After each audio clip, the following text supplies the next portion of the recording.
உமது அடியானாகிய யாக்கோபு எங்கள் பின்னாலே வருகிறான் என்று சொல்லுங்கள் என்று கட்டளையிட்டான்.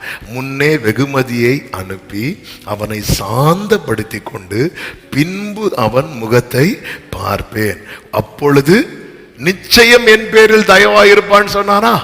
இல்ல, ஒருவேளை. இந்த ஒருவேளை தான் இன்னைக்கு நமக்கு இடிச்சிட்டு இருக்கு. ஆமா, நம்ம என்னதான் சொன்னோம், ஒரு வேளை தயவா இருப்போம். அந்த ஒரு வேளைங்கிறது உள்ள கிடக்கிறதுனால எல்லா வெகுமதிகளை அனுப்பின பிறகும் யாபோக்கால தூங்க முடியல. அவன் யாபோக்காற்றின் கரையில உட்கார்ந்திருந்து என்ன செய்து கொண்டிருந்தான் தெரியுமா? நீங்க என்னதான் ஜெபம் பண்ணி ஃபாஸ்டிங் பிரேயர் முடிஞ்சு வீட்டுக்கு போனாலும் திரும்பவும் அந்த காரியத்தை நினைச்சு அழுதுட்டு இருக்கிறீங்கன்னா நமக்குள்ள நிச்சயமா என்கிற காரியம் இல்ல, மாறாக என்ன காரியம் தான் இருக்கு தெரியுமா? எவ்வளவு அழகா சொல்றீங்க.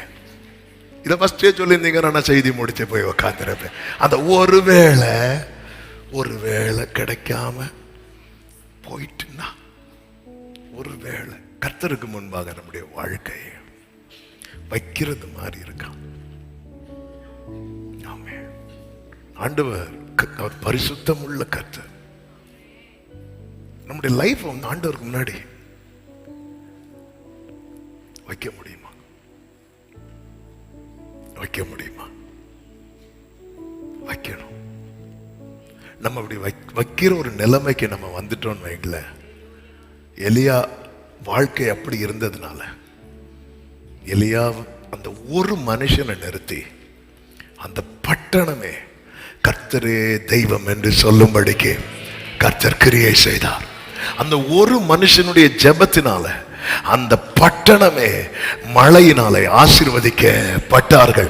அந்த ஒரே மனுஷனால அந்த பட்டணத்தில் இருக்கிற அத்தனை பாகால் தீர்க்கதரிசிகள் வெட்டப்பட்டு விழுந்தார்கள்.